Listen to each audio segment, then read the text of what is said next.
God Goes to Murderers' Row by Reverend M. Raymond, OCSO. Forward. My Vindication. The impossible has happened. I have become what I always despised, and glory in the actuality. I, who have always detested ghost writing, am writing for a ghost in the strict sense of that word in its relation to literature. For the man of whom I now write drew his last breath at Eddyville, Kentucky, on the morning of February 26, 1943, at exactly 1:22 a.m. He was sitting in the electric chair of Kentucky's State Prison. That day most of the papers in the nation, and all the papers in the state, carried a gross misstatement. They told how Tom Penney, the convicted murderer of Marion Miley and her middle-aged mother, had paid with his life for the crime committed September 28, 1941. But that was far from the truth. For the man in the electric chair that bleak February morning was not Tom Penney the murderer. I do not mean to startle. I simply intend to state facts.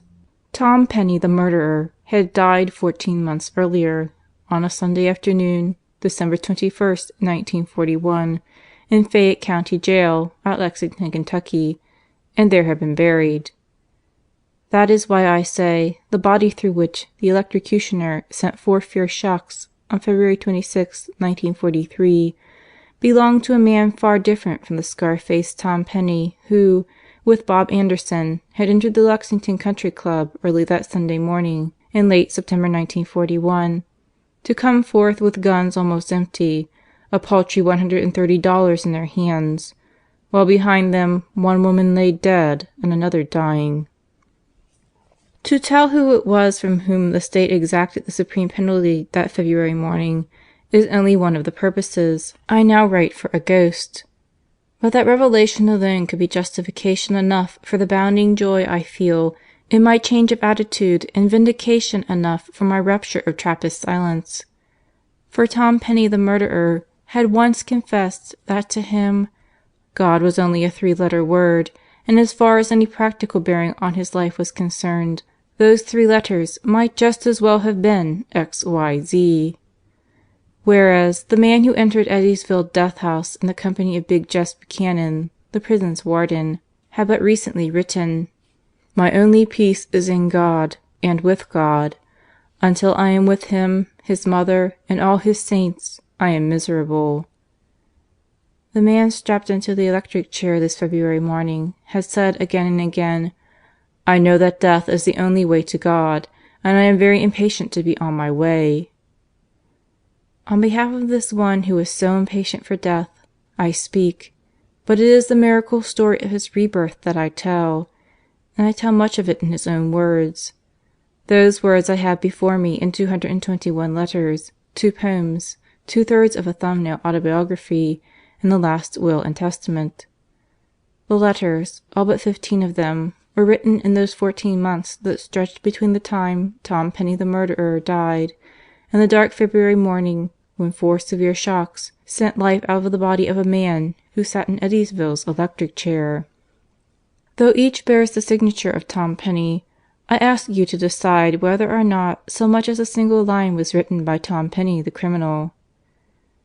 But there is a deeper purpose to this ghosting of mine.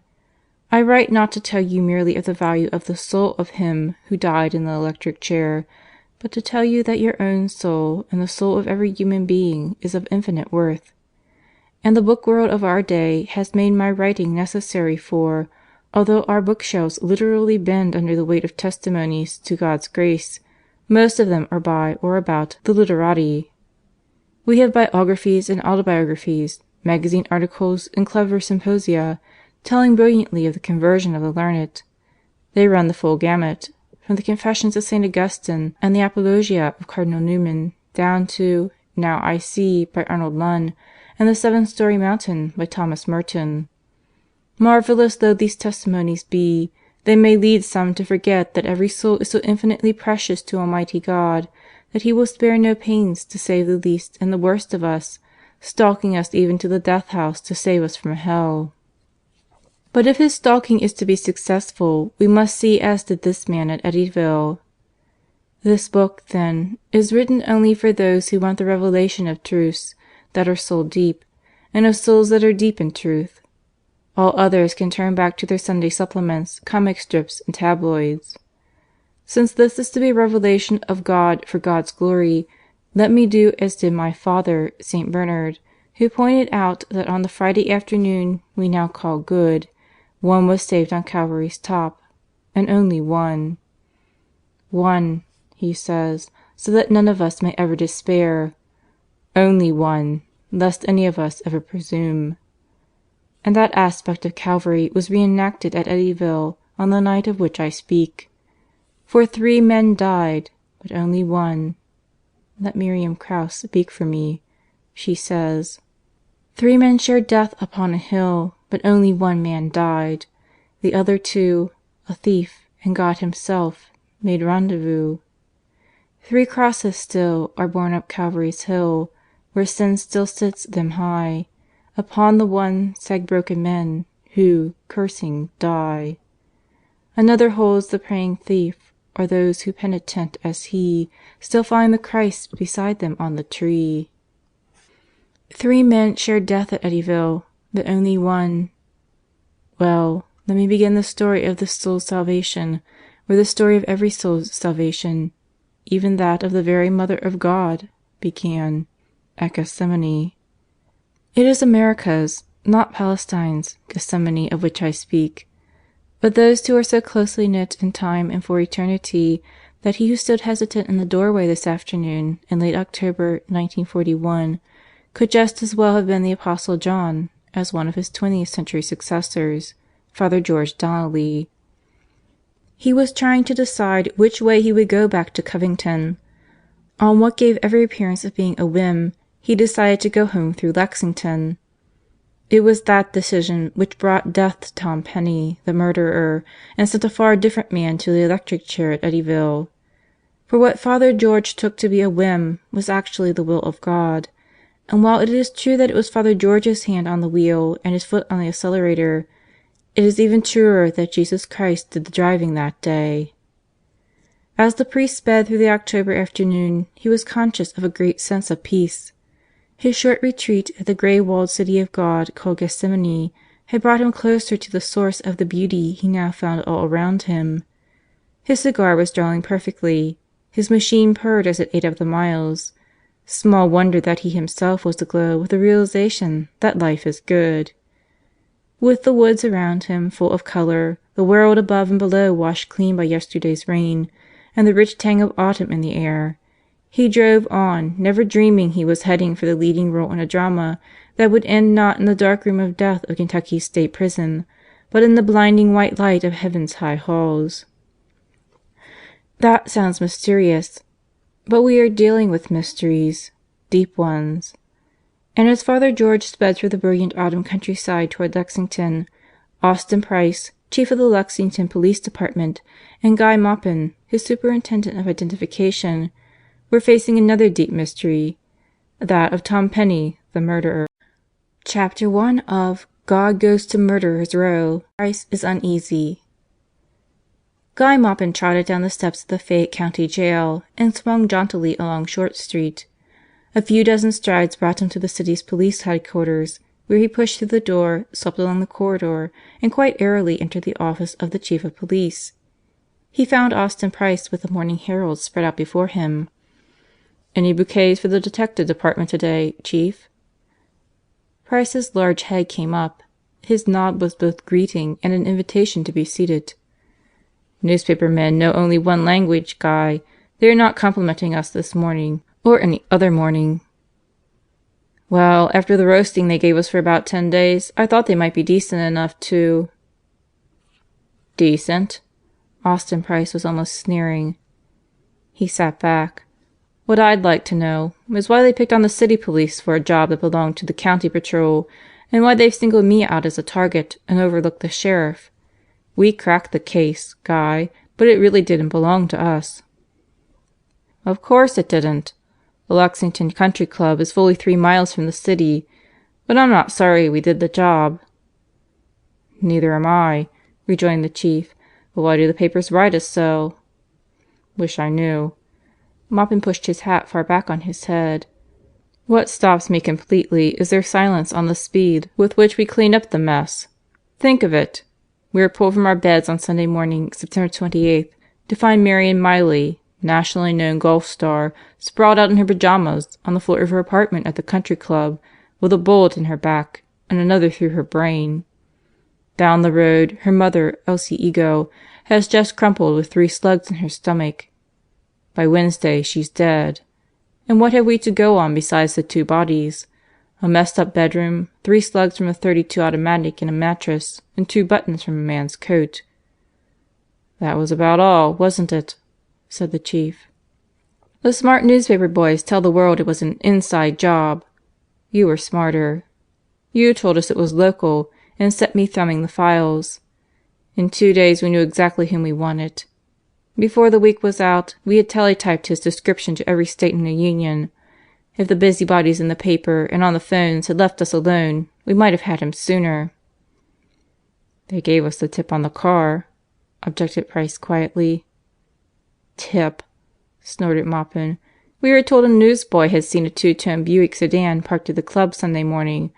Big help that was. It set us on the wrong track completely. It had us watching for a green Buick sedan 2 ex-cons had stolen in Parrott, Georgia. No, Chief. The fact is, you had nothing to go on but your own good grey matter. Yet the papers squawked as if the murderers had handed us their calling cards and we were refusing them an interview." "The local boys got sore because they established press conferences," said Price quietly. "I was only trying to play square." "Yeah, and they played square with you after that, didn't they? Headlines: 'Local police still in the dark,' and 'FBI may be called in.' Then silence for 2 full days." A slow smile stole across the Chief's face. "That hurt worse than the headlines, Guy. It was the old army game of killing a man by ignoring him. Well, we soon made them recognize us, didn't we?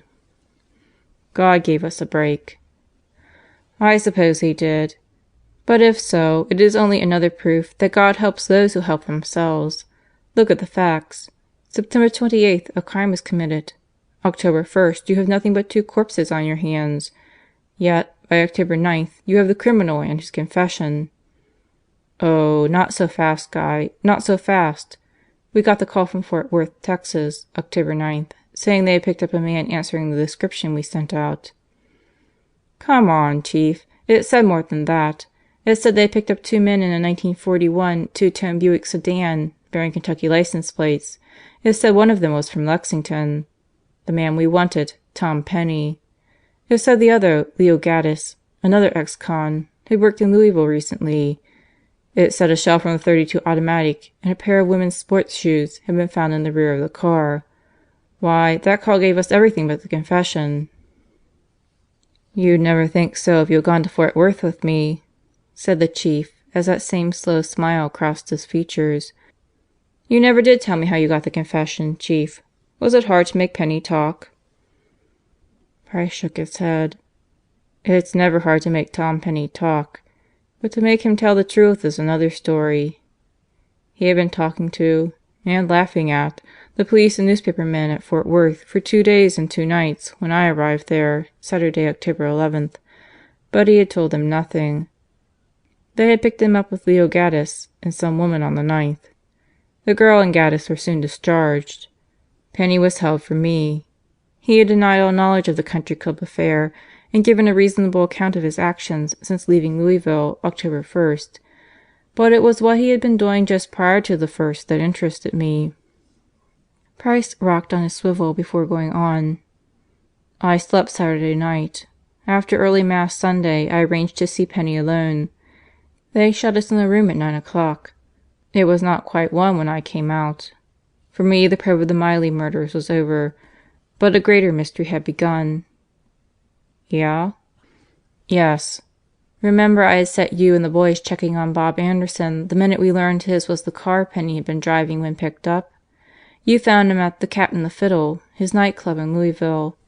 He swore he hadn't left the place in weeks. But we knew he had been charged with vagrancy at Newport, our next door neighbor, just over a month ago, because he had been driving that Buick of his around with an ex-con and some shady characters as companions. Before I left for the South, I ordered you to watch him. Sunday afternoon I told you to arrest him. Joe Hoskins did the job, Chief, and found Anderson as cool as a cucumber. He's one boy we'll never break." "We don't have to. Penny squealed. So did Baxter." "Yes, I suppose you can call it squealing. But it was only after Anderson had dealt as mean a double cross as I've ever seen. He told Penny to take his car to make his getaway, then reported the car as stolen." "What a rat!" "Very appropriate. He'll fight this case to the last ditch, giving us plenty of trouble." "With what? We've got the whole thing sewed up. Penny confessed to you in Texas, naming Anderson as the murderer. He confessed to us here in Lexington after you brought him back, telling how Skeeter Baxter, the greenskeeper at the club, had hatched the whole plot. We picked up Baxter that very day. Last Friday it was. In less than 4 hours we had his confession. It tallied perfectly with Penny's. Saturday Penny took us to where the guns were buried. We unearthed 2 automatics, a .32 and a .38. Yesterday I got word from the FBI that the markings on the slugs we sent and the slugs taken at the club are the same. So we've got the guns and the gunmen. What chance has Anderson got?" "Penny's been quite helpful, hasn't he?" The question had been asked casually, but Maupin knew his chief. Price was noted for being a good listener. He seldom broke in on anyone. The identification head caught all that had been unsaid in the query, and wondered. He reached for his pipe, and while filling it, slowly said, "I was with Joe Harrigan from 8 o'clock last Thursday night until 7 o'clock Friday morning. For almost 11 hours we questioned Tom Penney. Thank God the boy finally decided to tell the full truth. Otherwise we'd still be there asking him questions and getting anything from a laugh to some of the cleverest and most cutting sarcasm I ever heard. That boy has a brain, a tongue, and very little love for officers of the law." "Is it true, Guy, that the slug you took from the floor of the country club was from the .38? "Uh-huh." "And Penny claims he had the .38? "Uh-huh." "Then it looks to me that he will build his case on the fact that the only bullet he fired struck neither of the women. He showed me a letter he had written to his mother last Monday morning. In it he says something like this: 'Don't believe everything that is printed in the papers. As usual, they try to convict a person before he is tried. I can tell you one thing, Mother, that may make you feel better. I am not guilty of murder. I have definite proof of that now." "What do you mean?" Maupin removed the pipe from his mouth. "What you've just told me. He fired his gun, he admits, but you've proved that its bullet went into the floor of the country club." "That won't keep him from the chair," said the detective as he crossed his legs and smiled somewhat pityingly. "The law takes care of that. Tom Penney may not have killed either of the Mileys, but he'll be found guilty of complicity. And that's enough. Why, Chief, I could prosecute this case myself and get the same verdict and same sentence for all 3. They're going to ask for separate trials, you know." When the Chief merely took off his glasses and polished them, Maupin went on. "That will be a help to Jim Park in the prosecution and to whoever helps him. I suppose it will be Harry Miller. They'll be able to use Penny and Baxter against Anderson, and Penny against Baxter, if necessary." Price cleared his throat a bit noisily. "I wonder if those 2 will promise Tom a life sentence for his testimony." "They had better not. This town is hot over the case. Hot enough for a lynching. Mary Miley was not only pretty, she was popular." The Chief's eyes narrowed. Maupin's guttural chuckle was pleasant to hear. "No attempt will be made, Chief. Penny's in Fayette County Jail. But Fayette County Jail is in the city of Lexington, and we're fairly civilized here. But tell me, what's on your mind? You're not yourself. It's not the wife, is it?" "She's all right," replied Price, cold and calmed by the query. "The operation was only a minor one, and she's in the best hands possible. Sister Mary Laurentia, you know, is her blood sister." The detective stood up. "So that nun up at St. Joseph Hospital is your sister-in-law, eh? I met her and a few others when I went down there about Mrs. Miley. She impressed me deeply." "She does everyone, Guy. I'm going up early this afternoon to see the missus. Sister called me an hour ago to say everything was fine." "What's on your mind, then?" "Tom Penney." "He's as good as dead." "That's precisely why I can't forget him." "But look at the record he's had." "That's exactly what makes me worry." Maupin pushed his hat further back on his head, took the pipe from his mouth, and spread his 2 hands on the edge of the Chief's desk. Leaning toward Price, he said, "I've never known you to go soft on any criminal, Chief. Why should this boy bother you? He's a bad actor. We've had him on our hands at least 10 times, and 5 of them have been after his term at Frankfort. He is a confirmed criminal. The city, state, and society will be benefited by his removal." Price's large head shook slowly in the cup of his 2 hands as his elbows straddled the paper on his desk. "I wonder what it is," he mused. "It can't be heredity. That boy's father was a professor of English. His mother has something fine about her. She's run a rooming house ever since Tom's father died. It can't be environment. Not everyone in the same neighborhood, or even in the same gang, goes wrong. As for education, the only place youth gets educated into crime, it seems, is in our reform schools. It was there Tom met Anderson." "Yes, Chief," objected Maupin, "but that was not Penney's first time up. He had been sentenced to 3 years in 1926 for grand larceny. He served only 2 of them. When he met Anderson in 1934, he was supposed to be doing a 20-year stretch for robbery and assault in 1930. He shot and wounded 2 men in that grocery store holdup. Anderson was doing only a 5-year stretch for storehouse breaking." Maupin's pipe was out. He puffed vigorously before reaching for a match. As he lit up again, he squeezed his question at Price. "What's the story, Chief? You admit the boy's bad. You know he's going to die. You know he deserves it. Yet you're sad." Chief Price rose from his swivel chair and began to pace his office. "Guy, what's the most important moment of life?" "Huh?" Price stopped pacing and faced his friend. "The most important moment in life is the last." The Chief's knuckles struck his desk. "I've just gone over Tom Penney's record in the files. He was found guilty of grand larceny when he was 15 years old. That was in June 1924. From then till this day, the only years not marked with some criminal act are those he spent in prison. He was in our hands in 24, 25, and 26. We sent him to the reform school that year. He stayed until 1928 or 29. But as you say, in 1930 we had to send him up for 20 years. They let him out in 37. And we've had Tom Penney in here 5 times in the past 5 years. No, it's all too obvious Tom Penney has not lived right. But I'm going to do all in my power to see that he dies right." "What are you going to do?" asked Maupin in wonderment. The Chief slumped into his large swivel chair. "That's my mystery. I don't know what to do. Anderson will take care of himself. Baxter's a hophead. Can't do much for them. But Penney, I've known him since he was a child. How can I touch Tom Penney's heart?" Guy Maupin knew when he was beyond his depth. This had been one of the strangest conversations he had ever had with Chief Price.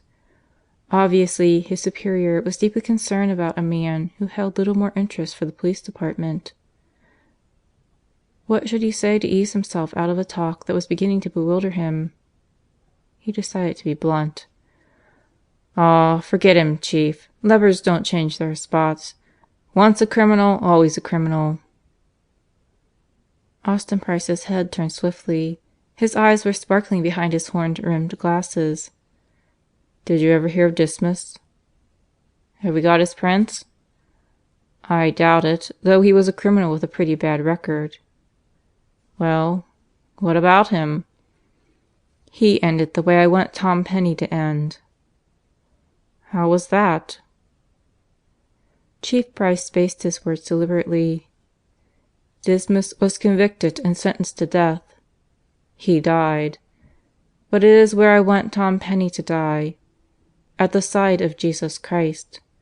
How can I get him?" Chapter 2. God gathers his instruments. It was almost mid-afternoon before Austin Price reached the hospital.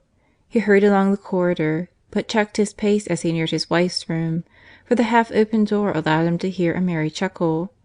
Sister Mary Laurentia was visiting Mrs. Price, her sister. A taunt was on his lips as greeting, but died there when he pushed the door farther open and discovered Sister Robert Ann standing at the foot of the bed. "Oh, come in, Mr. Price," she called. "We were just telling Bertie she must hurry home and take care of you." "Discharged?" queried the Chief as he bent to kiss his wife. "Yes, but I don't think I'll go home until tomorrow." "She likes it here," put in Sister Mary Laurentia from the other side of the bed. "It's like old times, when we fight every day. Isn't it, Sis?" Mrs. Price smiled at her sister and asked her husband, "How's little Jackie?" Austin Price's eyes opened wider as he whistled. "Glad you asked, honey. I promised the kid I'd take him for a ride this very afternoon. He and his mother must be waiting downstairs right now." He turned to Sister Robert Ann. "That's the youngster who came all the way from Seattle to see your Dr. Rankin, you know. He and his mother are staying at our house." "But how is he?" broke in Mrs. Price insistently. "Don't know, hon. Dr. Rankin had not finished all his tests the last time I saw him." "Well," a knock on the door interrupted Mrs. Price, and Sister Mary Benigna, superior of the hospital, entered. "What have we here? A family meeting? How are you, Mr. Price? I'm very glad to see you. And you, Mrs. Price? They tell me you're going to leave us." "Not until tomorrow, Sister." "Oh, that's fine. Get some good rest before going back to slave for this big husband of yours. It's a man's world, isn't it, Chief?" "Not this little corner of it," laughed Price as he swept the four faces with a glance. "Did you come downstairs or up, Sister?" "Up. Did you happen to see Jackie Regan and his mother?" "Dr. Rankin's patient? Yes, he's sitting in the lobby." "Then I ought to be on my way."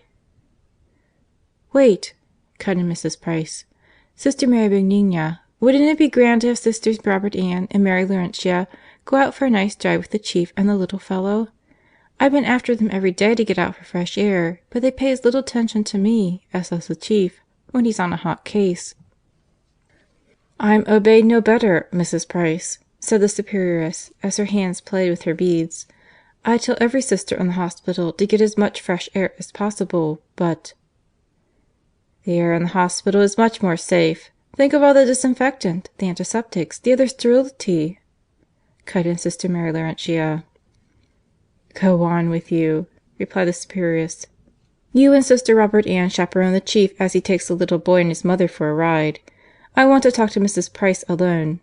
Go on now." She turned to the Chief. "You'll have Mrs. Price the rest of your life. I'll have her only these few hours." "Not much of a visit, hon," said Price to his wife as he swept his hat from the bed.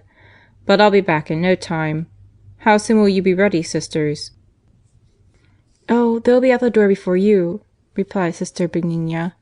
"I know that pair." And she waved the two nuns out of the room. 10 minutes later, as the Chief swung his car out the main drive, Jackie, sitting beside him on the front seat, pointed to the car radio. "Can we get police calls on this, Mr. Price? How do you send those calls out anyhow? Will you show me before I go back to Seattle?" "No, Jackie, you won't get any police calls on that radio. This is Mrs. Price's car, and she hears enough police reports and police calls without any special equipment. But if you really want to see how we send them, I'll take you down to the station after we stop at the jail." Sister Robert Ann lifted an inquiring eyebrow to her companion in the back seat. "That means the county jail." Her voice was filled with real consternation. "I hope you're right. I've always wanted to see that place," was the only comfort she got from the older nun. But 10 minutes later Sister Mary Laurentia experienced a qualm herself when she saw the Chief actually drawing up before the Fayette County Jail. But quickly she decided to be as big a child as Jackie and see what she could see in this curious place. She felt a pronounced tremor in Sister Robert's arm as she helped her from the car. And what was this tingling in her own veins? Sisters of Charity had been in jails before, she told herself. But then, just as quickly told herself, they had not been Sisters of Charity of Nazareth, nor had the jails been the Fayette County Jail. Then she saw the challenging light in her brother-in-law's eye. If he thought he was frightening nuns, she'd show him. "Now let us see all of it, Chief," she demanded as he locked his car. "From bottom to top," Price laughed as he started for the steps. After the main office had been thoroughly examined, the Chief showed the Sisters the storerooms and the huge kitchen. The order and cleanliness impressed the nuns. "Could we see some cells and prisoners?" asked Jackie, who had as much interest in steam cookers and heating tables as the Sisters would have in roller skates and hockey sticks. "Up we go," said the Chief, and led the way to the cell blocks on the second floor. Out of the corner of his eyes he studied the nuns. Sister Robert Ann did look a little frightened, but Sister Mary Laurentia was walking along with all the calm and assurance she displayed on the floors of the hospital. Austin Price suddenly wondered if there was any way he could shock this sister-in-law of his. Before any ideas suggested itself to the Chief, she shocked him with the quiet question: "Is Tom Penney here?" "Uh-huh. Would you like to speak to him?" For a split second Austin Price thought he had found his answer, for the slightest shadow of alarm seemed to start in Sister Mary Laurentia's eyes. But she quietly replied, "Love to." "Tom," called the Chief, and strode toward a central cell. From the far end a tall blonde sauntered forward. As soon as his eyes saw the religious habits, they fell and his head lowered. The Chief thrust his hand through the bars and shook the prisoner's hand. "This is my sister-in-law, Tom, Sister Mary Laurentia, and this is her companion, Sister Robert Ann." Penney flashed a look at each nun and bowed his head in greeting. "They are from St. Joseph's Hospital."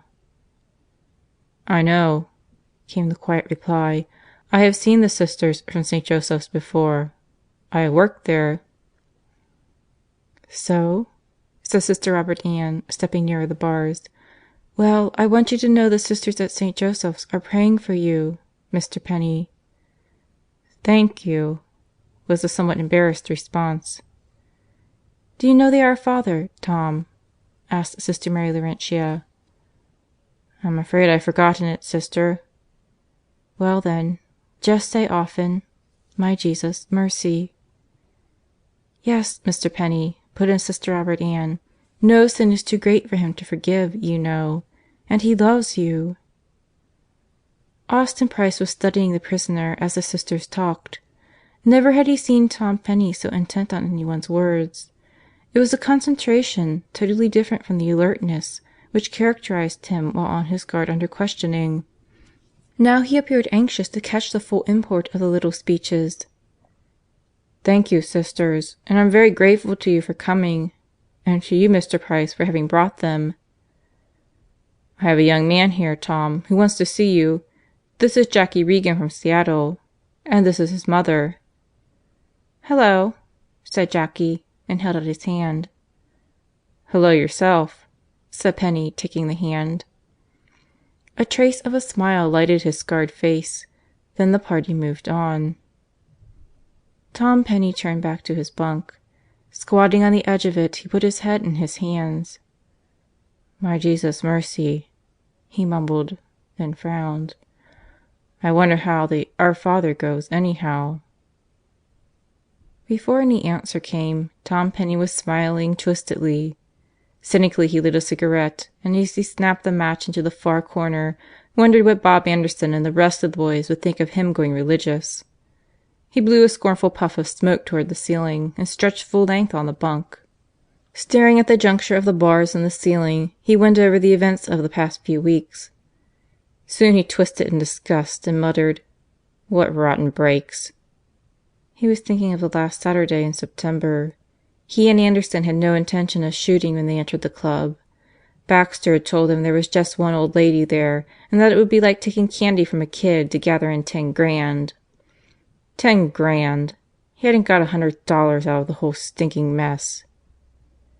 He sat on the edge of the bed and shook his head in anger, telling himself he should have known better. Everyone knew Baxter was a hophead. Still his story had made sense, for a free-spending crowd frequented the Lexington Country Club, and with the Saturday night dance as an extra, It seemed plausible that there would be between $5,000 and $10,000 in the place. The prisoner arose and began to pace his cell. He was trying to dispel the memory of what had actually happened inside the club that fateful night. Why had he ever taken that gun from Anderson? They had been in once utterly unarmed. The lights of a passing car had halted them. They had come out to see if the car had passed on. It was then they took the guns. But why had they done it? They had pulled the switch of the main control, cut the telephone wires, and were sure no man was around the place. Why had he ever taken that gun from Anderson? "Hell," he growled, and tamped a fresh cigarette. "I don't suppose it'd make much difference now anyhow, since I was with Bob when he turned loose with his gat."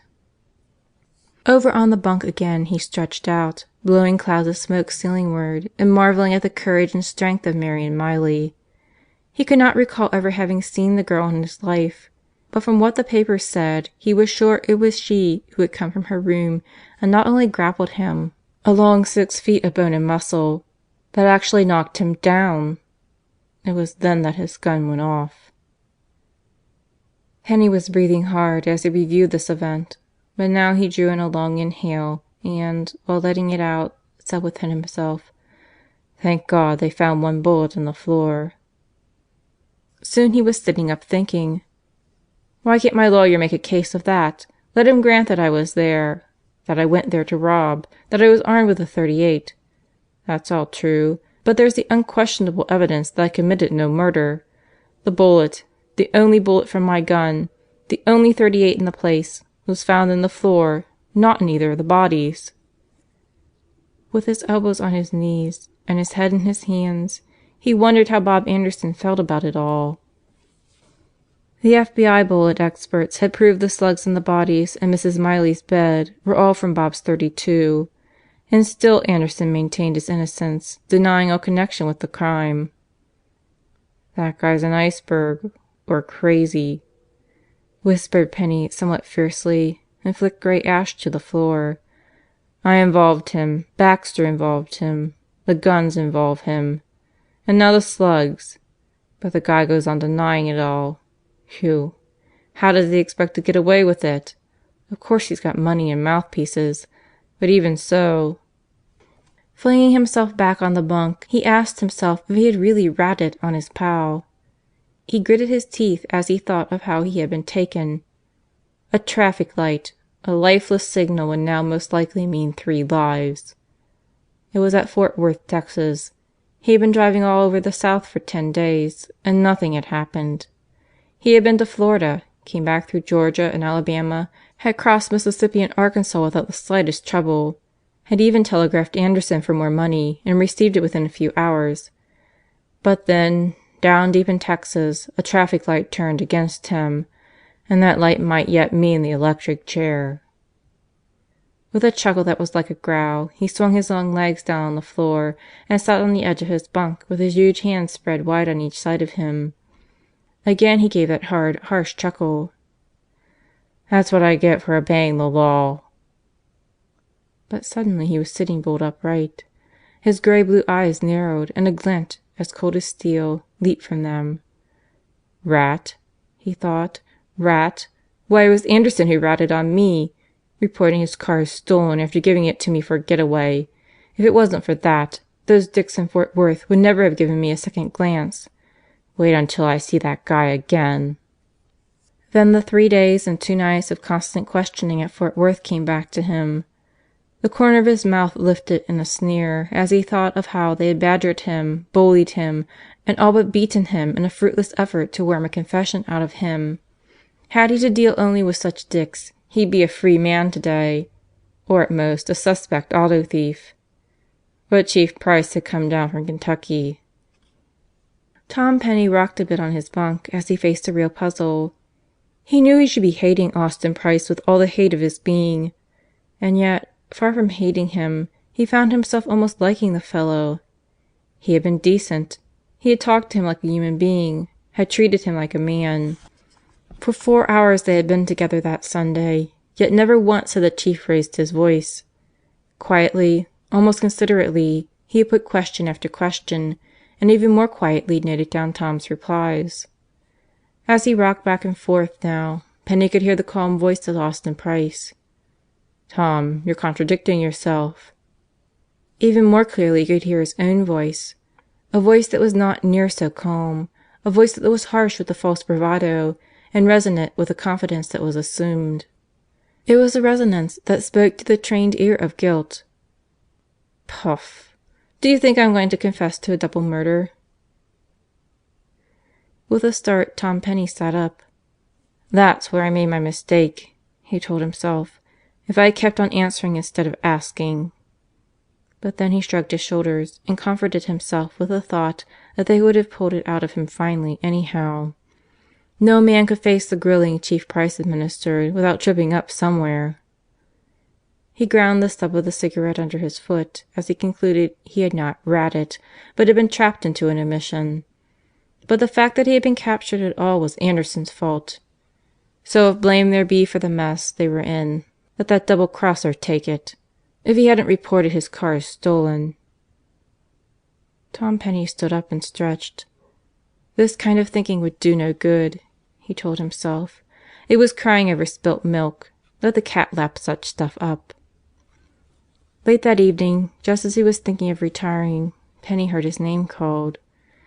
Looking up, he found Detectives Harrigan and Gravitt at the door of his cell. "No more questions," he growled. "I've told you bulls all I know. I've told you all I intend to tell you." "Not so fast, Penney.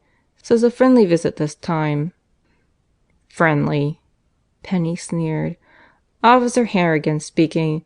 How kind of you. Friendly! That's the way you bulls always begin." "No, no, Tom," put in Gravitt. "You've got us wrong this time." "Wrong? I've had you guys right from the time I was a kid." "If you won't take our words, at least take your cigarettes." The prisoner looked at the oblong package the detective held out to him, then flashed a suspicious eye at the two men. "They're yours, Tom," Detective Gravitt assured him.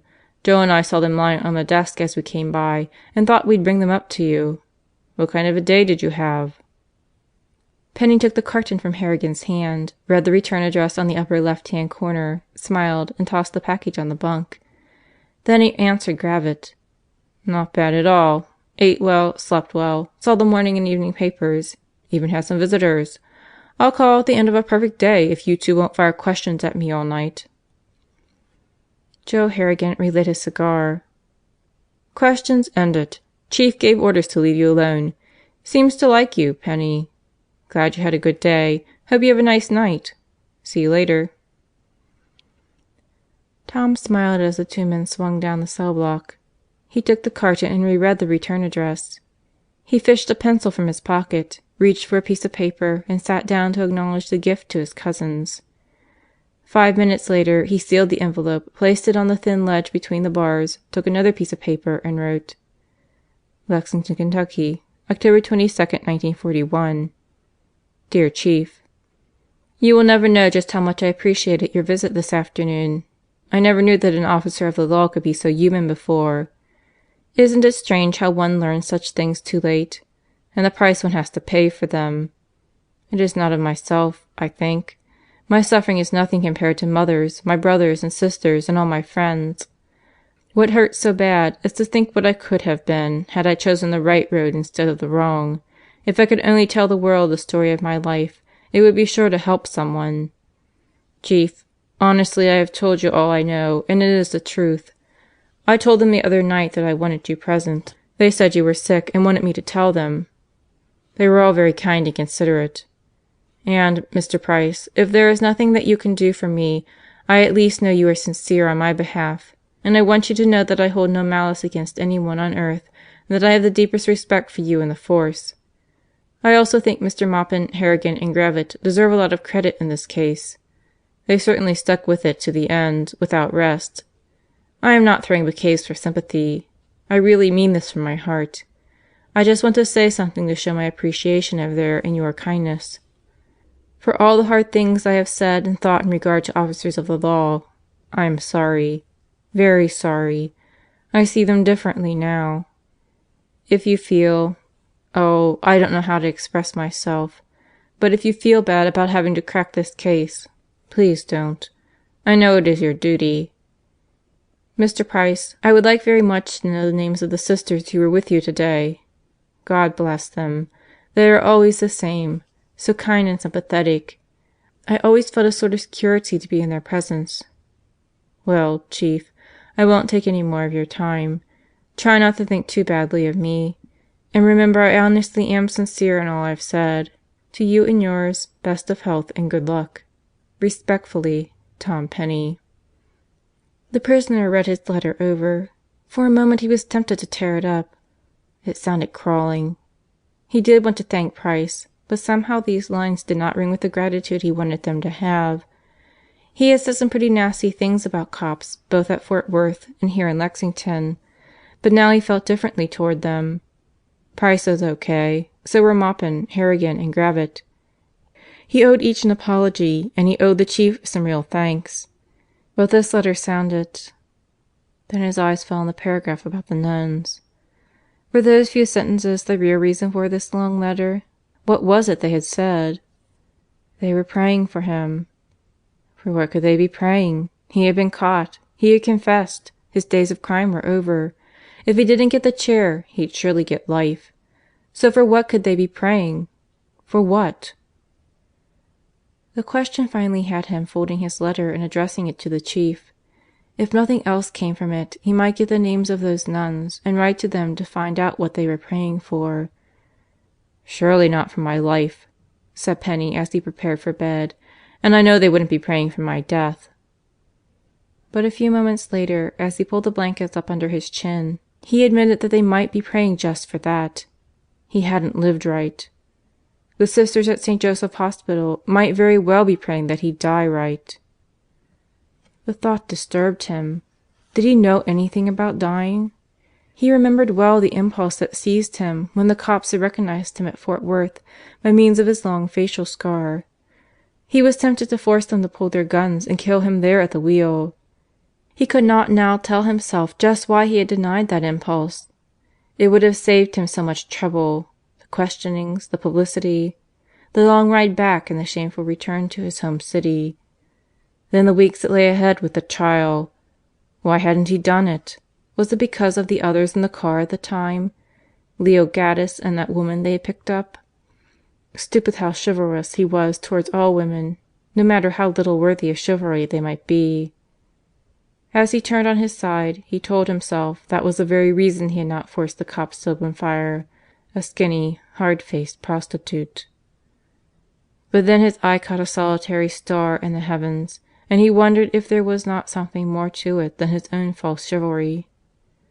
Suddenly he realized that every letter he had written from Fayette County Jail had had a "God bless you" in it. Even this latest to Price had a "God bless them" in it for the nuns.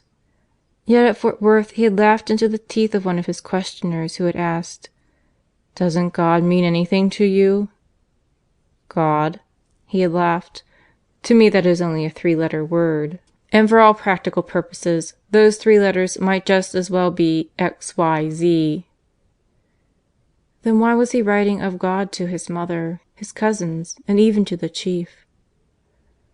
The stars slowly marched across the sky above Lexington that night, silvering even some of the bars in the Fayette County Jail.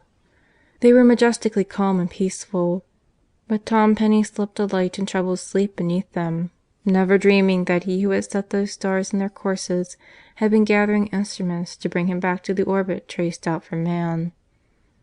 At Fort Worth the questioner with his question about God had been one small instrument. The curiosity of Jackie Regan about jails had been another. But it was only as Penney fell asleep that God had gathered his four main instruments: two nuns up at St. Joseph's Hospital, and down at the Price home two men who were discussing the man they knew would be convicted as a murderer. "I know he's going to die for this crime. I want you to go and see him," said Price doggedly. "Okay, Chief, I'll go. You pray that I say the right thing when I do." And Father George Donnelly smiled as he saw relief in Price's eyes. The object of all this heavenly and earthly concern stirred in his sleep as he dreamed of his mother. Chapter 3. Most likely I'll burn. Mrs. Penny waited until the postman had gone down the front steps before she moved from behind the protecting overdrapes. It was not like her to hide, or let the postman pass without a greeting, but she did not feel up to meeting anyone just yet. Perhaps tomorrow or the next day. She opened the door hastily and grabbed a little pile of letters. Quickly she closed the door and stood breathing heavily in the hall. But there was something more than the fear of neighbours that set her heart pounding now. There on the very top of the pile was the bold, graceful sweep of a handwriting she loved to see, and a handwriting she now dreaded to read.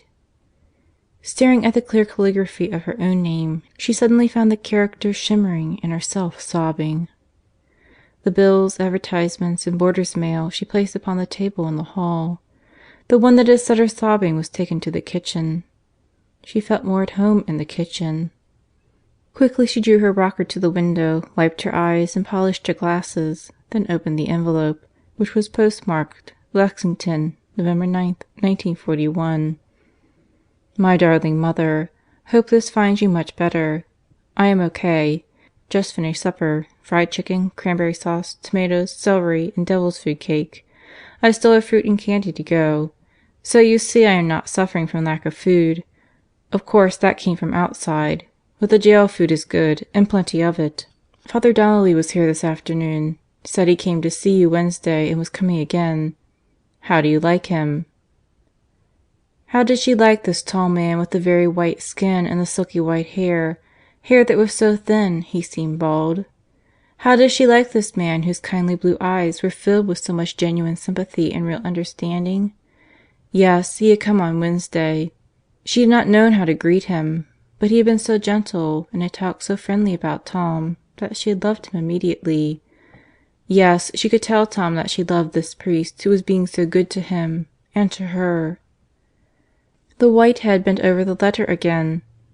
So the boy was thinking of becoming a Catholic. She frowned. After all, it is God we are interested in, isn't it? Regardless of how I've lived, I assure you I'll die right.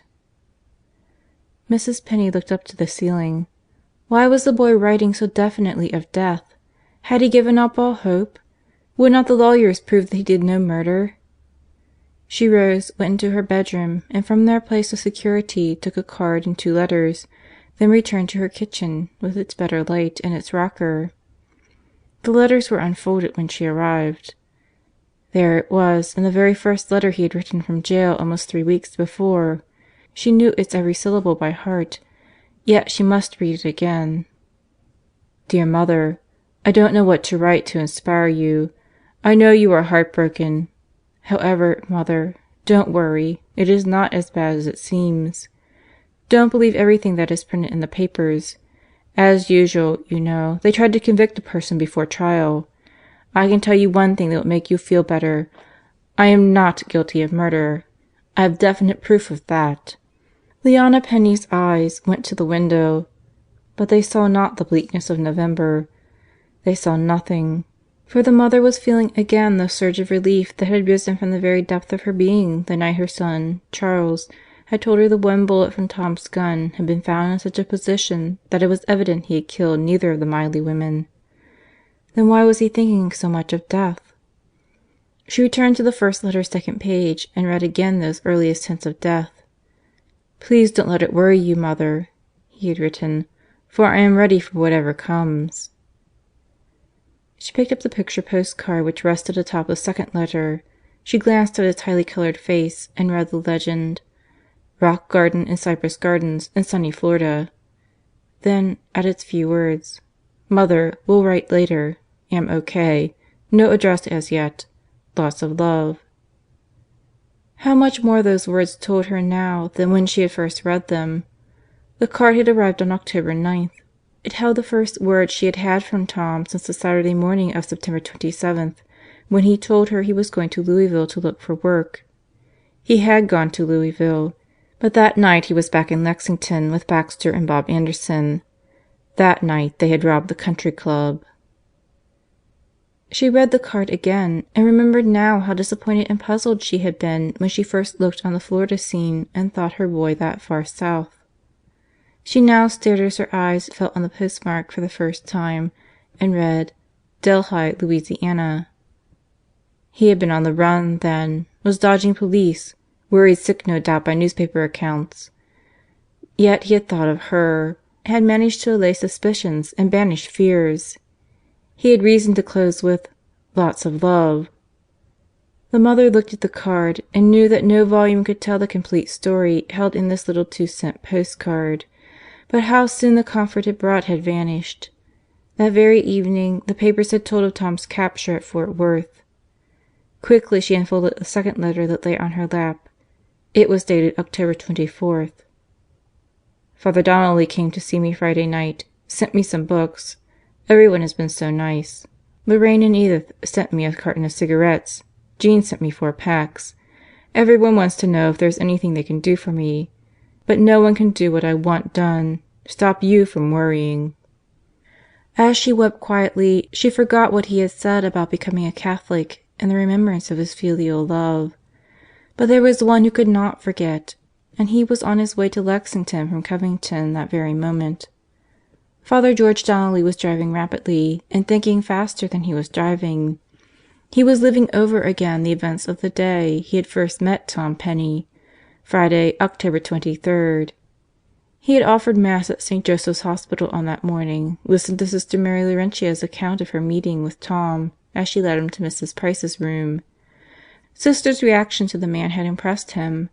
They had hardly greeted Mrs. Price when her phone rang. It was the Chief who wanted to tell of the letter he had just received from the prisoner. "I never saw Austin like this before," his wife had said. "He has Tom Penney on the brain. He couldn't worry any more if the man were his own son. I don't understand it." Neither did the priest. He had visited the Chief the night before and found him glum. It was only by solemnly promising to visit the prisoner that Father George had been able to bring anything like peace to Price's mind and a semblance of cheer to his countenance. That afternoon, despite the elation evident in the call of the morning, the priest found the Chief more disturbed than ever. For he had sent 2 of the local pastors to visit Penney, and nothing had come of the interviews. "Then why should I trouble the poor fellow?" Father George had asked. "If these 2 good fathers could do nothing with him, what chance have I? I have nothing more to offer." The Chief had thumped his desk and said, "If you are my friend, go. You're different from those 2. Maybe he'll open up to you." Father George went. But after 45 minutes with Tom Penney, he was quite convinced that the man would never open up to anyone. Not once had the cold, gray-blue eyes been off him. There was suspicion in their steady stare, and Father George thought he detected antagonism also. But he did not know just what Tom Penney was thinking. When summoned, the prisoner had cursed under his breath, thinking it was some curiosity seeker. But as he ambled along the corridor, he felt a vague hope arise. It might possibly be some friend. When he saw it was a priest, he knew a little anger. This was the 3rd sky pilot today. He hadn't cared for either of the others. They did not have what he wanted. This one would hardly be different. But from the first quiet word and the warm handshake, Tom Penney knew he was different. This man was genuinely friendly, no veneer, just man to man. Penney had repeated his name. "Donnelly, eh?" and said, "Good of Price," when the priest told him the Chief had sent him. When invited to sit, the prisoner had refused. "Been sitting all day." After that he had said little more than "Yeah," "uh-huh," and "Is that a fact?" As the priest talked on everything that could interest a man except the one thing Tom Penney expected from him. He brought up the late World Series between the Dodgers and the Yanks. At any other time and in any other place Tom Penney would have made a lively conversation out of what was now little more than a monologue, especially when the priest expressed sympathy with the Dodgers for losing a game which they already had won when the catcher dropped the 3rd strike on the 3rd out in the 9th inning. "Tough, all right," was all that Penney offered now. So the priest had gone on to the war. Tom wondered whether this Father Donnelly was a diplomat, an expert psychologist, a clever salesman, or something of that sort, as he spoke of the Nazi drive on Moscow and predicted their repulse by Russia's winter rather than by Russia's army. then recounted Napoleon's defeat on the same terrain by the same unconquerable force. "Such little things can cause such great disasters," said the priest. "Think of it. Just tiny snowflakes falling from a Russian sky defeated the greatest military strategist history has ever known."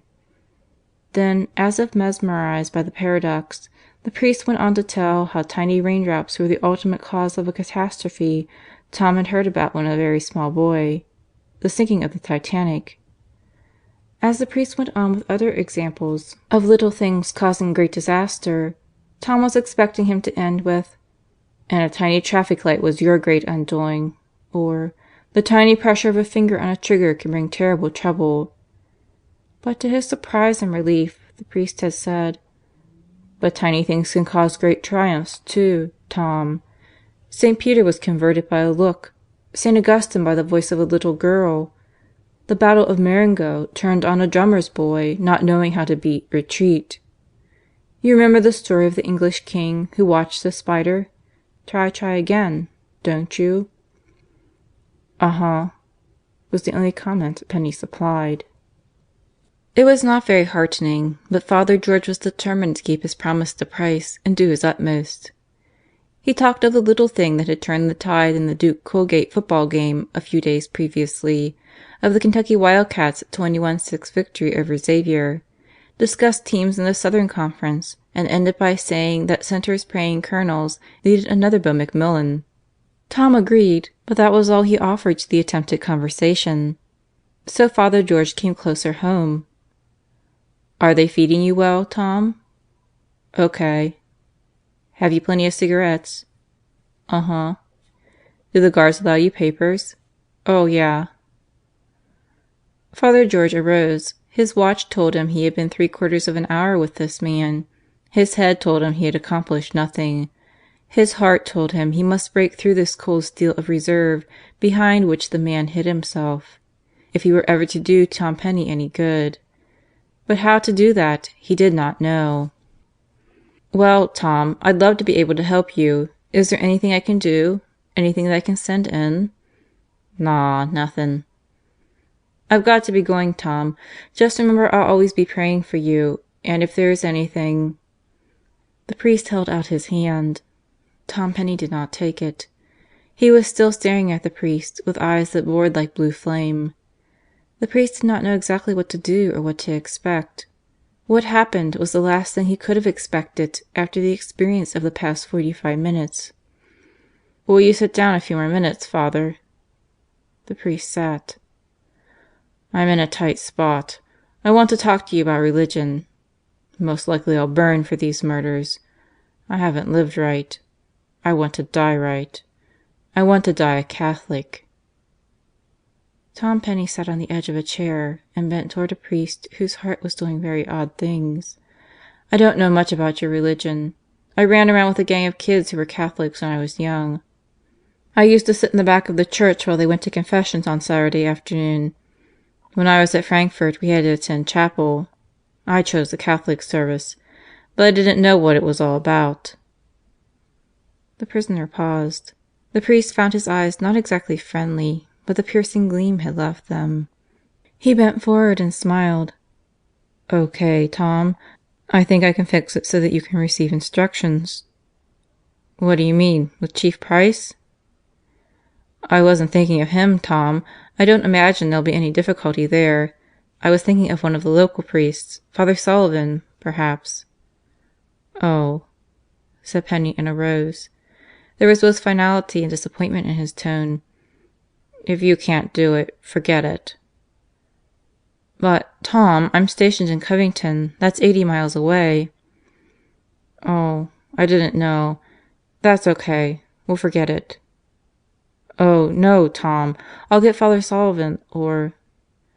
"If you can't do it, Father, I don't want anyone to do it." Father George put out his hand. Penney took it. "If that's the way you feel, Tom, I'll do it. I'll fix it with the pastor here and my own boss. I'll be happy to do it." The priest felt the crushing grip of the prisoner's hand and tried to return the pressure as well as he could. "I was talking with Sisters Mary Laurentia and Robert Ann this morning. They told me about their visit. They are praying for you, Tom." "I wonder, Father," said the prisoner slowly, "I wonder if they would ever come back." "Oh, I think so, Tom. I'll speak to them." "Will you? What did you say their names were?" "Sister Mary Laurentia is the older nun. Sister Robert Ann the other one." "Mary Laurentia and Robert Ann," repeated the prisoner. "Well, Tom, I'll be running along now. I may send you a book or two as soon as I get home. You can look for me early next week." They parted. The priest's heart was singing, "How strange, O God, are Thy ways!" Penney went back to his cell feeling happier than he had felt since September 27th. The very next day a special delivery package arrived at the jail. Tom opened it with mounting curiosity. There was no return address, but as soon as he glimpsed the title he knew the source of the present. "Father Smith instructs Jackson" was on the outside, while the flyleaf held the message: "You be Jackson. I'll be Father Smith. Best of luck and God's special blessings. Father George."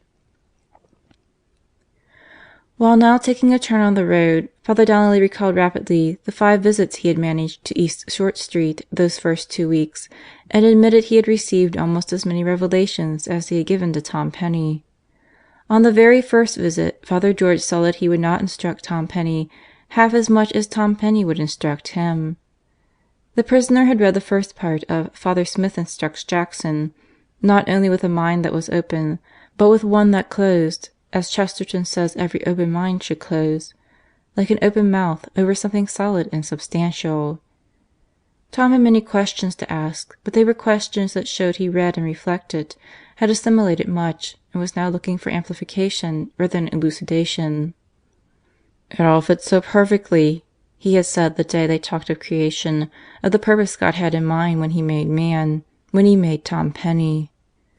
When the matter of the natural law came up, the prisoner said: "Anyone who denies the voice of conscience has not ears like mine, Father. I always knew when I did wrong. I believe everybody does. But, you see, we defend ourselves, we excuse ourselves, we blame society." Then with a frown he added: "And we have some truth in our claim. A man with a record is outside the pale. Look at me. Just before this final trouble I tried to get a taxi license. I was denied it because the police had my fingerprints. If I'd gotten that license you would not be sitting here today." Then with a quick laugh he had concluded: "Maybe that wouldn't have been so good for me at that, Father. Now I think I have a chance to save my soul. I believe, Father George, I believe. This Catholic explanation is so simple yet so all-inclusive. It satisfies, it leaves out nothing, not even my tendency to sin." As Father George now threaded through Lexington traffic, he was asking himself the question he had asked after every contact with Tom Penney: what had this man done to win such graces, or who was winning them for him? It might possibly be his mother's prayers. He would have attributed them to the nuns, but he considered the nuns and their apostolic interest in the man as one of his greatest graces. He smiled now as he thought of Sister Robert Ann's discussion of her first visit. "Oh, Father," she had said, "when I heard the click of the key that first day, my heart jumped. A nun alone with a murderer!" "Alone? Wasn't Sister Mary Laurentia with you?" "Yes, but there were only 3 chairs. She took the one nearest the door, and Tom sat facing me. So it was almost the same as if he and I were alone in the cell." "Cell?" "Oh, I know they call it the Visitors' Room, but it has an iron grating on the door and they lock you in, so it's a cell to me. But as soon as Tom starts talking I forget where we are. He has the heart of a child, Father." As he stopped for a traffic light, Father George thought in irritation of the man who a few days ago had more than hinted he would be using much better judgment if he stayed away from Fayette County Jail and the Miley murderers. The priest frowned now as he had then. Why would people so misunderstand? He wondered. Why would they forget that Christ had come for sinners? When would they remember that He ate with them, drank with them, and died with 2 as company on a hill? The more he thought of it, the more his puzzlement and indignation grew. When would these self-complacent ones realize the truth Abraham Lincoln expressed when a better-than-thou congressman looked his condemnation at a staggering inebriate? "There but for the grace of God goes Abraham Lincoln," the President had said. But Father George felt sure that the congressman missed the wisdom in the remark, just as so many millions have missed the wisdom and truth in St. Augustine's query: "If these men and women can reach such heights of sanctity, why not I?" When would these moderns... But then Father George caught himself. He was really growing hot under the collar, and a man who wears a Roman collar must never do that. He shook his head, though, as he remembered the man who had told him he might be jeopardizing the fair name of the Catholic Church by his visits to Tom Penney. "Gosh!" exclaimed the priest as he swung his car into the hospital drive. "I wish these people would read the Hound of Heaven and realize that God will follow us down the nights and down the days until He catches up with us, even if it takes Him to a prison cell." He smiled as he locked his car and quietly reminded himself that people who talk to themselves this way end up in hospitals different from St. Joseph's.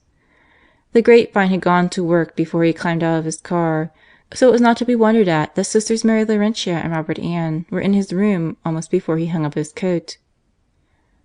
"Why is Tom so sure he'll die, Father?" came a somewhat petulant query from Sister Robert Ann. "Tell her, Father. She won't face facts." "But what do his lawyers say?" Father George shook his head. "I haven't spoken with them, Sister, but from what Tom tells me they do not seem very hopeful." "But the only bullet from Tom's gun was found in the floor." "I know it, Sister. He is very happy that he is not a murderer, and doubly happy to be able to tell his mother so. By the way, have you two visited her yet?" "Oh, indeed!" said Sister Mary Laurentia. "For her sake I wish those lawyers could do something." "Sentiment is too high, Sister," said the priest sadly. "The papers have played this thing up in such a way that I don't see how it will be possible to get an unprejudiced jury. Of course it was a brutal thing. We can't deny that. I'm afraid Tom has very little chance." "I wonder if there isn't something we could do." "I'm thinking, Sisters," said Father George carefully, "but I'm not worrying. God's hand has been so palpable in this entire affair that I am positive everything is going to work out for the best. Just look how each of us came into the case. I had no right to come back from Gethsemane through Lexington. You, Sister Mary Laurentia, in a way, had no right to be in St. Joseph Hospital the time your sister was ill. You were a school teacher originally. You, Sister Robert Ann, are an instructor of nurses, not a nursing nun. Yet you two were in Mrs. Price's room when Austin arrived. Then think of God bringing Jackie Regan all the way from Seattle. All these are parts of the puzzle. Each fits in to complete the picture. We have been like pawns on God's chessboard, or even like puppets who move to the jerk of the string in His hand. It's marvelous. That's why I don't worry even though I do think carefully. Why even the questions Tom asks and the answers that pop into my head seem to me to be heaven sent. That man is farther along after half a dozen instructions than most people are after half a year.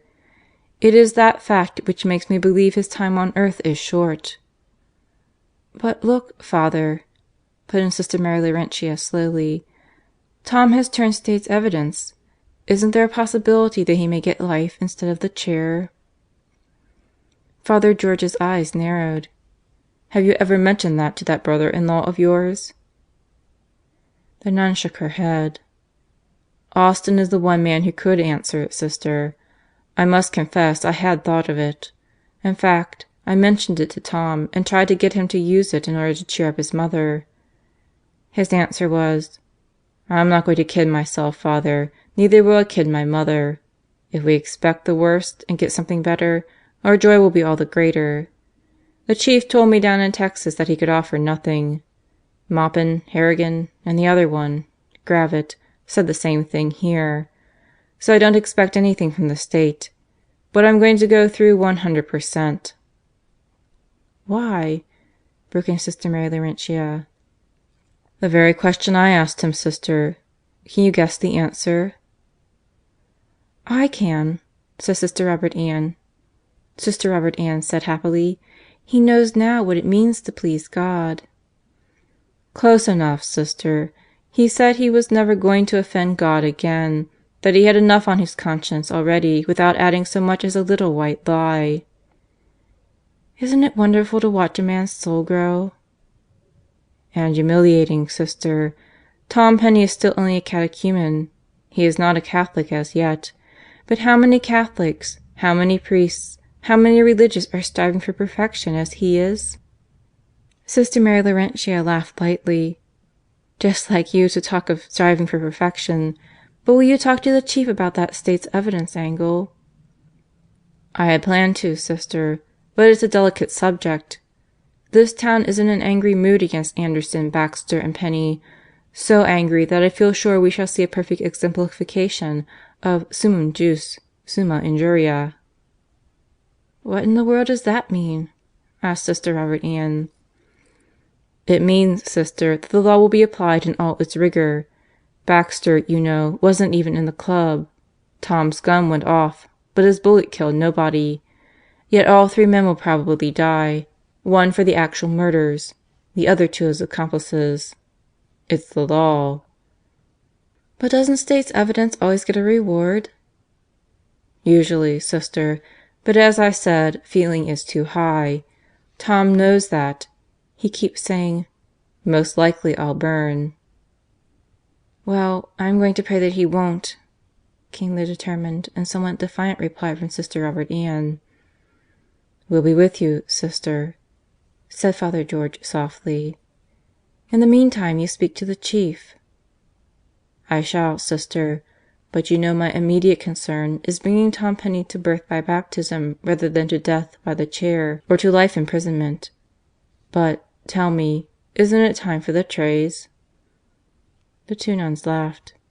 "Don't worry about trays. Your place is all set in the priest's dining room. You were spotted before you got out of your car." "You nuns ought to teach the detectives your technique.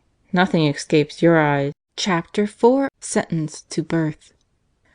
Dinner over and a few calls on the sick maid, Father Donnelly hurried to his car, turned it down the drive, and headed for Fayette County Jail.